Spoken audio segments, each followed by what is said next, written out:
রাগ করলি বিসমিল্লাহ বল, সুবহানাল্লাহ বল। এরপরে দু একটা ভবিষ্যৎ সম্পর্কে অথবা ঘটে যাওয়া এমন কিছু বিষয় সম্পর্কে বলে মানুষের আস্থা অর্জনের জন্য। এই জাতীয় গণকের কাছে যাওয়া যাবে কিনা, অথবা তাদের যে কথা নিয়ে ট্রোল করা হচ্ছে এগুলোর ব্যাপারে ইসলামের বক্তব্য কি? প্রথমত কথা হচ্ছে, বিসমিল্লাহ এবং সুবহানাল্লাহকে নিয়ে ট্রোল করা, মাআযাল্লাহ, এটা মুসলিম সমাজের জন্য এর চেয়ে বড় লজ্জাস্কর বিষয় আর হতে পারে না। আমরা এখন দেখতে পাচ্ছি যে হয়তো কোনো গণক, সে গণ্ড মূর্খ, তার কোনো জ্ঞান নেই, পাপিষ্ট নরাধম সে, তার এই কথা ভাইরাল হওয়ার পরে এখন কেন আমাদের সবার বলতে হবে রাগ করলা, বল বিসমিল্লাহ, বল সুবহানাল্লাহ? এই তার কথা মতো যারা এই জাতীয় আল্লাহ রাব্বুল আলামিনের এই পবিত্র বিসমিল্লাহর মতো বরকতি বিষয়, সুবহানাল্লাহর মতো দাড়িপাল্লা ভারী করে দেওয়ার মতো ওজন সম্পন্ন বিষয়কে নিয়ে যারা ট্রোল বানাচ্ছে, মাআযাল্লাহ, আমি বলবো খবরদার, এই জাতীয় ট্রোল আপনারা করতে যাবেন না। একজন গণকের কাছে স্বাভাবিকভাবেই যদি আপনি যান, গমন করেন, নবী আলাইহিস সালাতু ওয়াস সালাম বলছেন, মান আতা কাহিনান আও আররাফান ফাসাদ্দাকাহু বিমা ইয়াকুল ফাকাদ কাফারা বিমা উনজিলা আলা মুহাম্মদ সাল্লাল্লাহু আলাইহি ওয়াসাল্লাম। গণকের কাছে যারা যাবে, যারা হাত দেখাবে, যারা এগুলা বিশ্বাস করবে, গণকের কথার ওই তাবিজ নিবে, গণকের কথার ওই গাছের শিকড় নিবে, নবীজি বলছেন ফাকাদ কাফারা বিমা উনজিলা আলা মুহাম্মদ সাল্লাল্লাহু আলাইহি সাল্লাম, তার ইবাদত আল্লাহর কাছে কবুল হবে না, তার ইবাদত নষ্ট হবে। এমন কি ওই লোকটা আল্লাহর কাছে এতটা ঘৃণিত হবে, তার ঈমানটা নষ্ট হয়ে যাবে। ইবাদত নষ্ট হলো, ঈমান ধ্বংস হলো, ঈমান ধ্বংস হলো, ইবাদত নষ্ট হলো, গণকের কাছে যাওয়া। তা আমাদের দেশে দেখা যায় গণকরা অনেক দিন ধরেই এগুলো করে তেমন একটা তারা ভালো সুবিধা করতে পারছিল না। হঠাৎ করে তারা এই বিষয়টা কেমন করে অনলাইনে নিয়ে আসলো। আমরা দেখতে পাচ্ছি যেই ব্যবসাটাই ডাউন হয়ে যায়, ওইটা অনলাইনে নিয়ে আসলে হঠাৎ করে ওইটা আবার খুব ভালো মানুষের মনে সাড়া জাগে।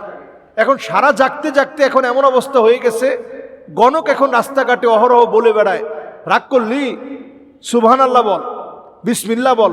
কথাটা ভালো লাগলো না খারাপ লাগলো? আপনি চিন্তা করেন, বিসমিল্লাহকে কেউ যদি বলে বসে যে বিসমিল্লাহ ভালো লাগে নাই, সুবহানাল্লাহ ভালো লাগে নাই, তৎক্ষণাৎ ওই লোকটা কাফের হয়ে যাবে। যে লোকটা বিসমিল্লাহকে ভালো লাগবে না এটা বলার সঙ্গে সঙ্গে কাফের হয়ে যাবে। তাহলে সে যে কথা বলতেছে মানুষের ঈমান হরণের জন্য এক একটা কথা যথেষ্ট। এরপরে আসুন, সে যে কথাগুলো নর্মালি বলে থাকে যে তুই সবার জন্য অনেক কিছু করিস কিন্তু কেউ তোর কষ্টটা বুঝে না, সবার জন্য তুই সব দিয়ে দিস, সবার জন্য তুই সব কিছু ব্যয় করে ফেলিস, কিন্তু কেউ তোর মনের বেদনাটা বুঝে না। তো স্বাভাবিকভাবে প্রত্যেকটা পরিবারেই সন্তানদের ভূমিকা, তো ছোট হোক বড় হোক, প্রত্যেকের ভূমিকা থাকে।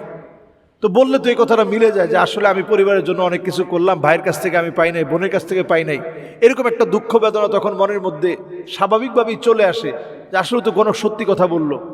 এরপরে বলে যে তোর এই বছরের ভিতরে 3টা বড় বড় ফাড়া গেছে। ফাড়া মানে বিপদ। তো এরকম ফাড়া কার জীবনে যায় না? প্রত্যেকের জীবনে কিছু না কিছু বিপদ আপদ যায়। আল্লাহ তাআলা পরীক্ষার প্রশ্নপত্র ভিন্ন ভিন্নভাবে করলেও বিভিন্ন রকমের পরীক্ষা আল্লাহ তাআলা দিয়ে থাকেন। এগুলো গুনাহ মাফের জন্য হয়, নিজের সম্মান ইজ্জতকে আরও আল্লাহ তাআলা বাড়িয়ে দিবেন, বান্দার সম্মান ইজ্জত আরও বাড়াবেন, এজন্য পরীক্ষা নিয়ে থাকেন। তো তারা বলে তোর এই কয়টা ফাড়া গেছে, সামনে আরও এই কয়টা ফাড়া আছে, রাগ করলি বলে আপনার বললো যে সুবহানাল্লাহ বল, তাহলে তোর ফাড়া কেটে যাবে। আসলে কিন্তু সুবহানাল্লাহ বলে সে অ্যাট্রাকশনটা, তার দিকে আপনার মনোযোগটা সে কিন্তু পুরোপুরি নিয়ে নিচ্ছে। এরপরে সে আপনার চোখে চোখে তাকায় বলল যে এই যে আমি কথাটা বললাম, কথাটা কি ভুল বললাম না ঠিক বললাম? হ্যাঁ ঠিক বলছি। ঠিক বললে তোর সাথে কি আগে কখনো আমার দেখা সাক্ষাৎ হয়েছে? না, দেখা সাক্ষাৎ হয় নাই। মিশা কথা কইস না, মিশা কথা কইলে আল্লাহকে দাবি থাকবে। যেই লোকটা আপনার দাবি শিখাচ্ছে ওই লোকটা আসলে কোনো মুসলমানই না, তার কোনো ঈমানই নাই। সে আপনাকে ঈমানের দাবি দিয়ে, আল্লাহর কসম দিয়ে সে আপনাকে আটকায় ফেলতেছে। এরপরে দেখবেন বলবে যে আমার কাছ থেকে ওষুধ নেওয়ার জন্য 1 কোটি টাকা দিল, আমি ওষুধ দেই না। আমার বাপ বলছে ওষুধ বেচা কোনো সময় নিবি না, টাকা খাবি না, খাইলে ওই টাকা তোর উপরে আগুন হিসাবে আসবে, গজব দিয়ে তুই নিজে শেষ হয়ে যাবি। তা টাকা নিচ্ছি কিসের জন্য? টাকা নিচ্ছি পেটের জন্য। ওই মানে ঘুরায় পেঁচায় সে আপনার কাছে একটা গাছের শিকড় অথবা একটা গাছের পাতা একেবারে বুং বাং দিয়ে আপনার কাছে বিক্রি করে চলে গেল। আপনি মনে করলেন যে আপনার ভাগ্য পরিবর্তন হয়ে যাবে। কোথাও কোথাও একটা পাথর বিক্রি করে দিয়ে গেল, আপনি মনে করলেন এই পাথর আমার ভাগ্য পরিবর্তন করে দিবে। টোটাল এই বিষয়টা সম্পূর্ণরূপে শিরক।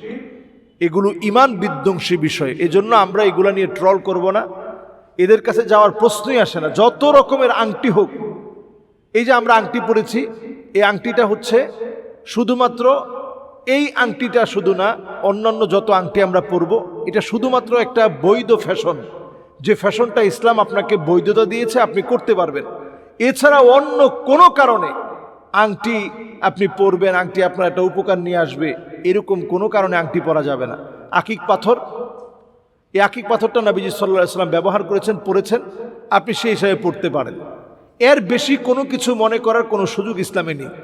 কোনো গণকের কাছে যাওয়া যাবে না, টিয়া পাখির কথা বিশ্বাস করা যাবে না। এখন দেখবেন এই গণকরা সব কিছু অনলাইনে নিয়ে আসছে। মাঝে মাঝে বিভিন্ন রাসায়নিক দ্রব্যাদির বিনিময়ে, আপনাদেরকে বলে রাখি, আপনারা দেখবেন গণকরা সামনে আরও বেশি এগুলো অ্যাপ্লাই করবে। বিভিন্ন রাসায়নিক দ্রব্যাদি একটার সাথে একটা মিললে একটু আগুন ধরে যায়। কিছু আছে এমন যেটা আপনি খালি চোখে হয়তো দেখতে পাচ্ছেন না, পানির মধ্যে দেওয়ার সঙ্গে সঙ্গে আগুন ধরে যাবে। তো আপনি আপনার চোখের সামনে একজনের কাছে গেছেন, সে আপনার আগেই সেট আপ দিয়ে রাখলো, যদি তোমার সাথে জিন থাকে, কেউ কালো জাদু করে থাকে, তাহলে পানির মধ্যে আমি ফু দেওয়ার সঙ্গে সঙ্গে আগুন ধরে যাবে। আসলে সে আগে থেকে ওইটা সেট করে রাখছে। ফুয়ের সঙ্গে সঙ্গে সে হাত থেকে আস্তে টোকা মেরে গ্লাসের মধ্যে দিয়ে দিল। এরকম ফুটা নিল এইভাবে, এরকম আঙ্গুল থেকে আস্তে করে ফেলে দিল। পড়ার সঙ্গে সঙ্গে একটা বিস্ফোরণের মতো হঠাৎ করে ঠাস ঠাস করে একটু আগুন বের হলো। আগুন বের হওয়ার সঙ্গে সঙ্গে আপনি মনে করবেন যে সুবহান আল্লাহ, এত বড় বুজুর্গ আল্লাহর ওলি, এইরকম ফু দেওয়ার সঙ্গে সঙ্গে পানির মধ্যে আগুন ধরে গেছে। আসলে তো এটা রাসায়নিক বিক্রিয়া হয়েছে। এই রাসায়নিক বিক্রিয়ার ফলে এখান থেকে আগুন ধরেছে। এই জন্য কোনো গণকের কথা বিশ্বাস করার কোনো সুযোগ নেই। গণকের কথা বিশ্বাস করা হারাম, ঈমান বিধ্বংসী বিষয়। এদের কাছে গেলে আপনি কোরআনকে অস্বীকার করলেন, আপনার নামাজ, রোজা, হজ, যাকাত কবুল হবে না, নষ্ট হবে এদের কাছে যাওয়ার কারণে। আল্লাহ তাআলা আমাদেরকে বোঝার তৌফিক দান করুক। আসসালামু আলাইকুম ওয়া রাহমাতুল্লাহি ওয়া বারাকাতুহু।